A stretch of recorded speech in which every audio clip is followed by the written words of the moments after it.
মায়ের 51 পীঠের মধ্যে আর একটা পীঠ বীরভূম ডিস্ট্রিক্টের নলহাটি মন্দির, মায়ের নলহাটি মন্দির। এটা তারাপীঠ থেকে একদমই সামনাসামনি পড়ে।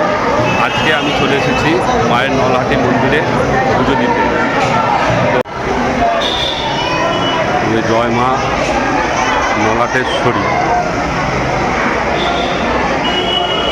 মায়ের কণ্ঠ এখানে পড়েছিল বলে সেই হিসাবে এটা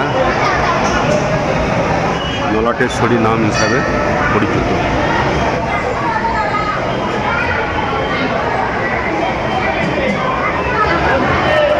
মন্দিরটা সিঁড়ি থেকে উঠেই একটা ধাপ, যে তারপরে আবার একটা ধাপ সিঁড়ি করেছে, এই যে সিঁড়ি আর একটা ধাপ, দ্বিতীয় ধাপে মন্দিরটা আছে। আর এখানে অনেকজনেরই বিয়ে দেওয়া হচ্ছে, বিয়ের অনুষ্ঠান চলছে এখানে। তখন মানে প্রায় ভিড়টাই, এই যে কোণে দাঁড়িয়ে আছে, প্রায় ভিড়টাই কিন্তু বিয়ে দেওয়ার জন্য আছে।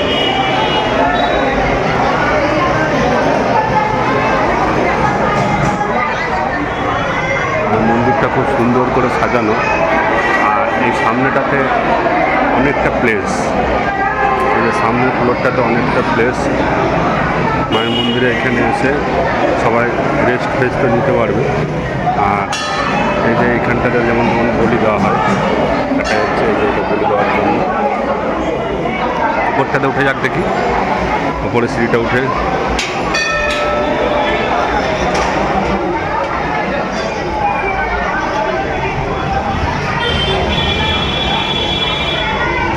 এই আর একটা ধাপে আমরা উঠে পড়লাম।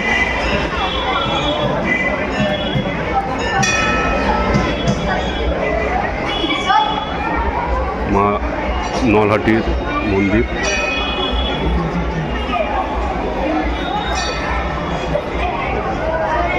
ভিতরটাতে মনে হয় পুজো দেওয়া হচ্ছে দেখি, না ভিতরটা এখানে ব্রাহ্মণে সম্পূর্ণ বিধি মেনে বিবাহ অনুষ্ঠান সম্পূর্ণ করছে।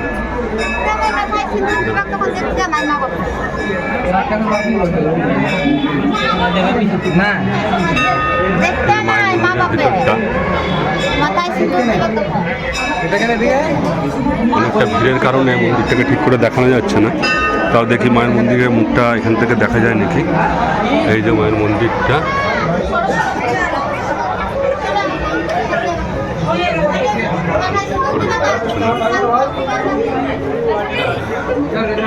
এই যে মা নলহাটেশ্বরী মন্দির, মূর্তিটি খুবই সুন্দর।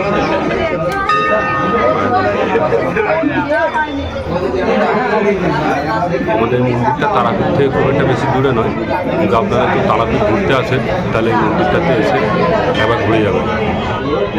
খুব ভালো মন্দির। এই মন্দিরটাতে মানে সবারই বিয়ে দেওয়া হচ্ছে। এই যে বর কনে নিচে বসে এই সিঁদুর দান করছে বর কনে।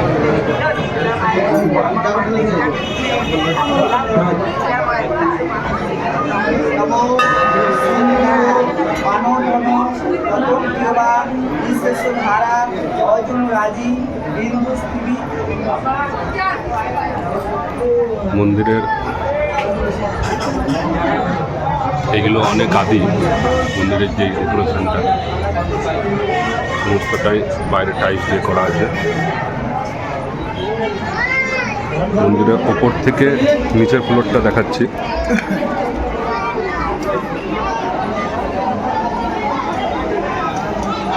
এটা একদম মন্দিরের ওপর থেকে নিচের ফ্লোরটাতে অনেকটাই স্পেস এবং জায়গা অনেকটাই আছে। এবং এখানে বর কনে অনেকগুলো এসে দাঁড়িয়ে আছে, মানে পরপর সব একে একে বিয়ে হবে।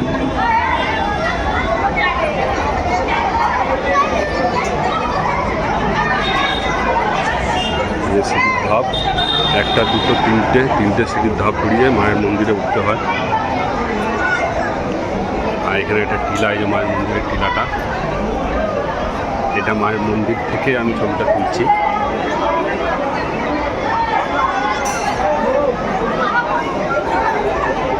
আপনারা যদি কেউ তারাপীঠে এসে থাকেন তাহলে তারাপীঠ থেকে খুবই সামনাসামনি পড়বে, তো তারাপীঠের সামনে এসে মন্দিরটাতে একবার এসে ঘুরে যেতে পারেন।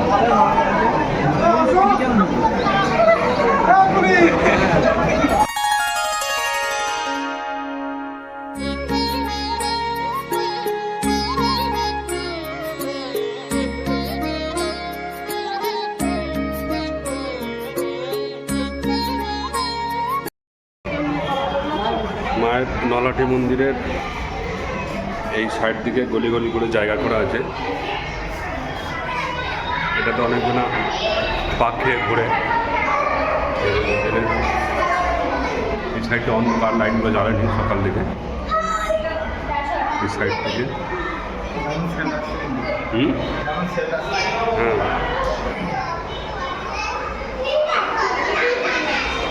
আর ওই সাইডটাতে বাঁদিকে আর একটা মন্দির আছে। তাহলে ওই বাঁদিকে একটা মন্দির দেখলাম।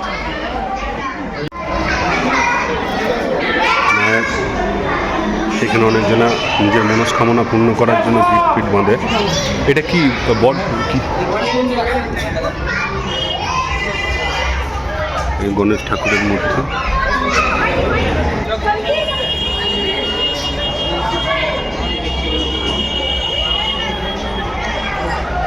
এটা পাথরের টিলার ওপরে গণেশ ঠাকুরটা আছে না? পাথরের একটা ইয়ের ওপরেই গণেশ ঠাকুরের মূর্তিটা করা আছে, খুব সুন্দর।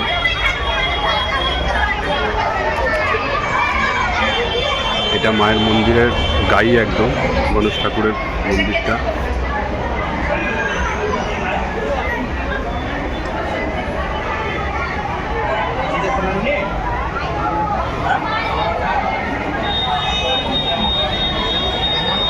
এইগুলো হচ্ছে সমস্ত জনার নেম প্লেট বসানো আছে, যারা যারা এই মন্দিরে সহযোগিতা করেছেন।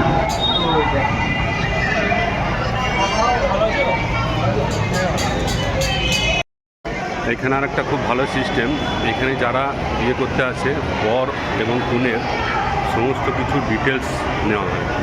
আধার কার্ড, ভোটার কার্ড থাকলে ভোটার কার্ড, মানে কোর্ট রেজিস্ট্রির কোনো দরকার নাই। বয়স যদি না হয় তো বিয়ে হবে না। হ্যাঁ, উভয় পক্ষেরই বয়স উভয় পক্ষে যেন না না ঠিক আছে, ঠিক আছে।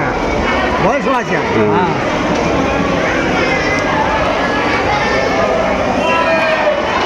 এখানে এক ধরনের রেজিস্ট্রিগতভাবে বিয়ে হচ্ছে। দেখুন এই যে সই করছে।